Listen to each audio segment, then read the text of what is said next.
Good afternoon, everybody. Welcome to the Brand Innovators Marketing Leadership Summit here in the beautiful sunny south of France at Cannes Film Festival. Today, we're going behind the brand and showcasing how Magnum ice cream is showing up in culture and starting here at the wonderful Cannes Film Festival. With me today, I have Magnum Global Brand Director, Tugce Aksoy. I've also got Kate Garcia, the founder of the Edje. And I've also got KJ Flynn, who's head of consumer at Golin, London. So we're going to find a little bit more about the event today. So Tugce, can you tell me a little bit more then about Magnum at Cannes Film Festival? What is it that you've been doing and how long have you been here for?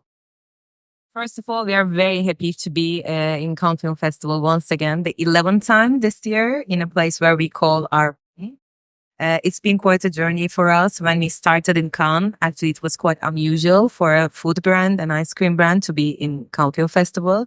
But that's exactly why the brand has done it, because we want to position the brand as a brand that's beyond ice cream, as an edible luxury brand. And through the 11 years, we have had some iconic collaborations with names like Kylie Minogue, Peggy Gou, Troye Sivan this year, and we have launched our biggest campaign in Cannes as well. And Cannes for us changed a lot. It always stands for our association and endorsement of film, music, and arts. But we started with like an exclusive PR event. And today it's actually gone beyond that to a social first, community-led campaign. Where actually yesterday we launched our partnership with Troye Sivan with an online listening party, where not only the media and the people here joined, but we had fans around the world tuning in, and more than that, actually deciding which song will we play and so on. So Cannes for us is our home. It's stable, but it evolves. And for us, it's very important because culture evolves and we just want to be relevant as well. Got it. So obviously, no better place to talk about luxury than at Cannes Film Festival. And across those verticals that you just talked about, music, art, fashion, and film, are you taking a page out of the luxury playbook to market Magnum's superiority? And that starts here at Cannes. For sure, superiority is critical for us because the brand's purpose is all about inspiring people to be true to superior pleasure. And we underline superior because we want people to go for the best of pleasures and not settle for anything less than what they deserve, what they want. And that means that we need to start with product to have the best of chocolate, the best of recipes, best of innovation, working with the world-class chefs and designers. But it doesn't stop there. It continues with experiences people want to take part of. This is why we work with Kate here. Actually, before me, when Kate was on the brand for more than 10 years, to create those experiences that position us as luxury. And maybe Kate actually would better explain the evolution of that for us as well. No, I mean, it's just as Tugce says, which is, it's been a really incredible journey. It's been a process. And I think, Magnum, it's not a superficial connection to fashion. It's very rich and meaningful, and it's got very sort of deep roots. So we began, as Tugce said, 12 years ago, actually, with pop-up experiences, and the first being in Le Marais in Paris. It was really a luxury boutique. We worked very hard to craft like luxury brands. It's all about the craft. It's about premium materials and finishes. And that experience enabled us to come to Cannes, actually. It's what it authorized us to be in Cannes. And then Cannes, as Tugce says, has just grown every year. We've innovated it. We've made it more experiential, more immersive. And that has also in turn led to other incredible opportunities, which are very fashion linked, like Selfridges in London. We did like a big takeover where we had a whole sort of corner of the store. And it was the first food or FMCG brand to be in that luxury space next to Cartier and luxury jewelry brands. So we really, I think, earned the position in fashion. And there's a very, very rich link now. And even to the point where we have innovated the product experience at these events like Cannes, where we can spray a Magnum with a fashion print. And this is the first time that's happening in the world. So really, really, really excited about that as well. I think as well it's that consistency, isn't it? And actually we have consistently, turned up in these spaces in an incredibly authentic way. We invest a huge amount of time and effort. We've got such a passion for it as well. And I think you said earlier, we've earned our way into that space. And I think we truly have earned our way into it. It's been building blocks over the past 12 years to get us to where we are now. So luxury has really been kind of taking a new sort of curve, I guess, into culture and sort of really reinventing itself. When we look at kind of Paris Fashion Week, we look at certain brands, the kind of collaborations that say Louis Vuitton have and how they kind of really brought themselves to life with Gen Z. And you talked about kind of getting into that luxury space and earning the right to play. Why is it actually really important for a brand like Magnum, I guess, to show up in culture in that kind of luxury space, in this kind of new take of luxury within culture? Yeah, I can start a little bit. So we always wanted to position ourselves as a luxury brand, but luxury evolved a lot. And especially with Gen Z gaining the purchasing power as well, the definition of it changed a lot. So when we look at the old codes of luxury and some of the old work that was super relevant at the time, today it's no longer that attention grabbing. So we constantly keep in touch with our consumers. We talk with both our core, but also with Gen Z consumers. We talk with partners, our media partners, our music partners, and our creators, like the talents we work with, the content creators that we work with, to understand what are the new codes of luxury. So with that, we move our visual identity, we move the partnerships we do, we move the media channels that we actually work with. Before, we would maybe, if for such a campaign, we would heavily do TV, heavily do like our own asset. Today, we are relying a lot on what we see from the others, from our content creators' eyes. So that really, really helps a lot. But also in terms of culture, we want to be relevant in culture, but we cannot be everywhere. So we are actually trying to select what are the key areas we want to be associated with, like fashion, like music, like art, like film. And we try to build on that consist as we just talked with like Kate and KJ as well. And just make sure that we do the partnerships that can both grab the attention, be exciting, and something that our fans want and want to be part of. And everything that we do actually falls under that framework. I think as well, we said we wouldn't do this, talk over each other. But I think we have to show it really authentically as well. I think when brands get this wrong is when they try to play in lots of different spaces or in spaces that just don't align with their values or their ethos. And I think what I'm incredibly proud of with this brand is we are laser focused on who we are. And every single person, in our interagency teams at the brand, at a global and a local market level, we know what we stand for. We stand for pleasure. And it's really about turning up authentically in those spaces. And we know that when that happens, that's what drives brand power and brand equity. No, I was actually going to touch on the equity point very briefly to say that opportunities like Cannes and all the things we've been doing in the luxury space has been priceless in building a brand equity over the years. And that equity, you can't buy it. And it's the difference between consumers liking your brand and loving your brand. And it has been critical to that. I think consumers want brands to be more meaningful now. They want them to play a bigger role or, give them access to things, those little moments of, accessible luxury through the lens of the brand. So you mentioned that it's less about kind of turning up in traditional spaces and cutting into culture, and why that's really important for building that brand equity and building not likability, but love. And I think one of the tenets that's so central to that is actually an influencer marketing strategy. So what have you been doing there to build a fan base, your pleasure seekers, and to make sure that they're cascading that message and building that brand equity for you? It's really interesting. We actually don't tend to use the word influencers at Magnum. So we talk about content creators and we call them our ambassadors. And I think that what we do really well is that we create longevity partnerships. So at a global level and at a local market level, we're working with influencers for 3-4 years. I mean, we had nearly 100 influencers from all over the world down at the Magnum Beach yesterday. We set up the space so it was like a studio for them. There was moments and Instagrammable moments like peppered all through the event. So we create these experiences where they can really, come to life. And we actually don't brief very heavily. I probably shouldn't say that, but we're quite brief light. And we do that on purpose because we are not working with content creators to be a channel. We're working with them because they're creators. They're part of our creative team. They know what works for their audience. if we wanted to script it, we would, you would do TV. So we really allow them that freedom. I think the key to that though is ensuring that you invest a huge amount of time and effort in really onboarding them onto the brand. So when you work on the Magnum brand, there is a huge amount of energy around it. So we make sure that that's matched in what, how we onboard our influencers. So they feel a huge passion for the brand and they know how to bring it to life and how to do that storytelling for us. It was interesting. One of our influencers yesterday said, I feel like I've grown up with the Magnum brand because, we work with them as they are on the rise, as they're on that trajectory up. And then we support their careers and we give them incredible opportunities like coming to Cannes. I think that's the role of Cannes for us in a way as well. Of course, we launch our big campaign. We want actually to announce it.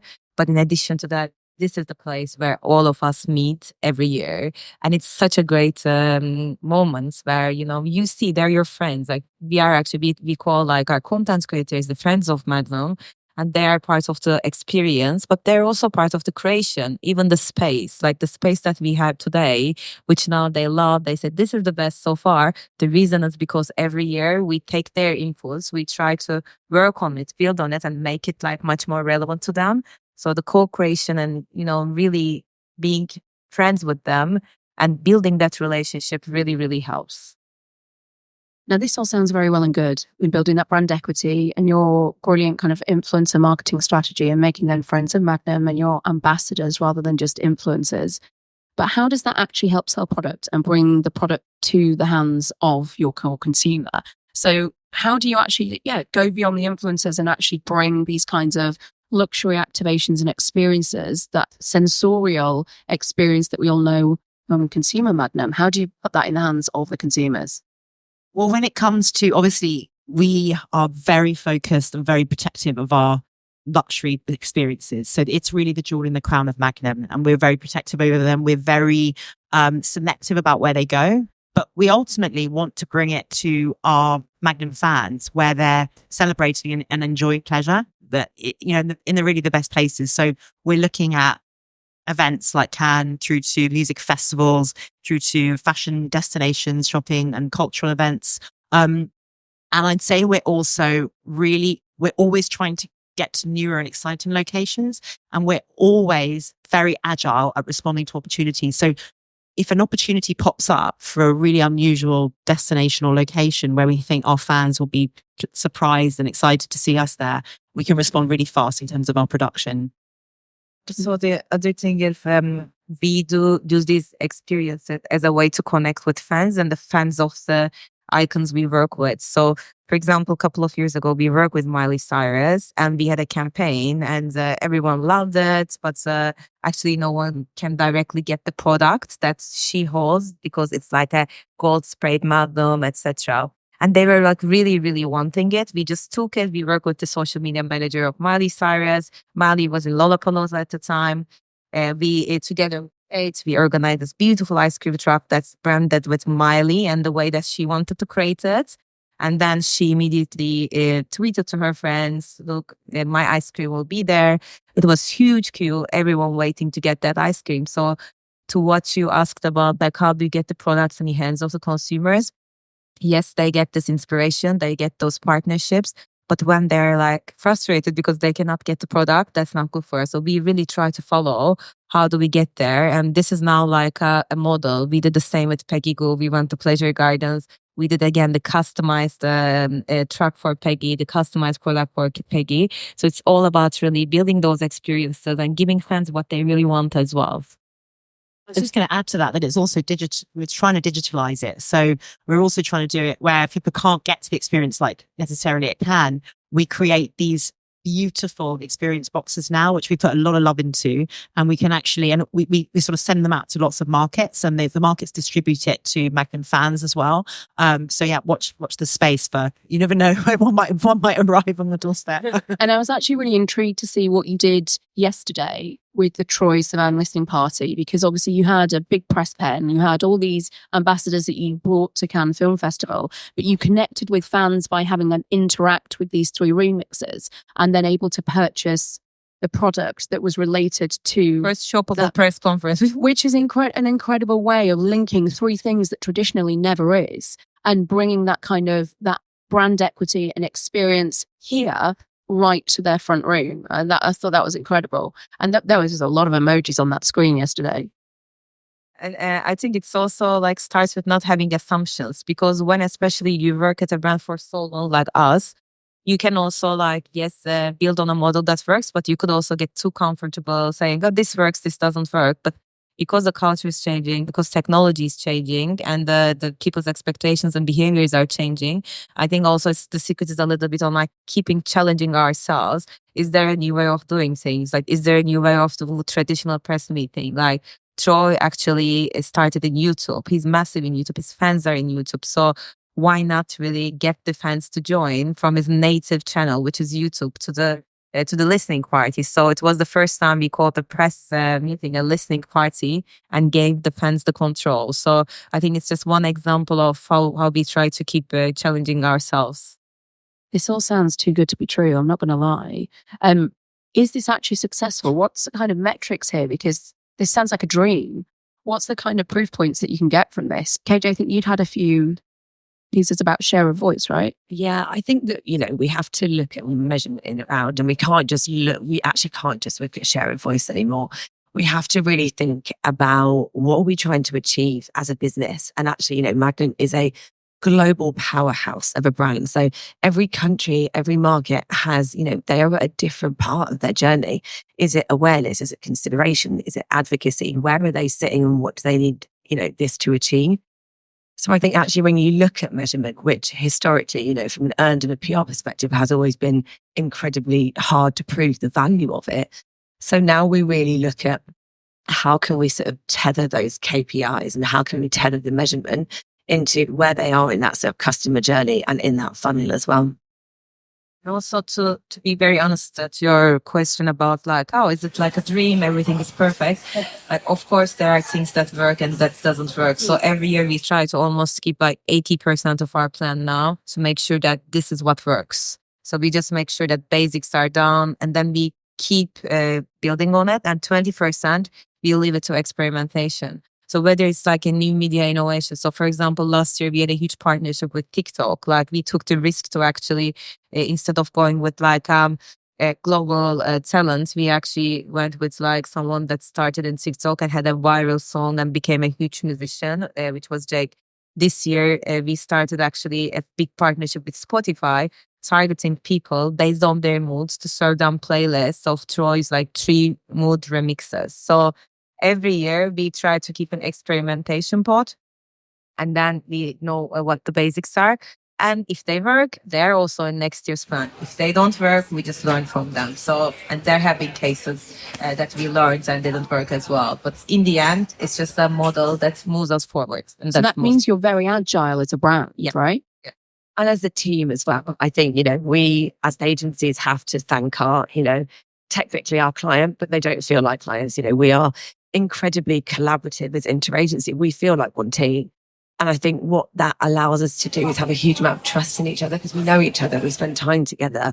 We talk about our vision and our ambition for this brand. We all feel incredibly passionate about that.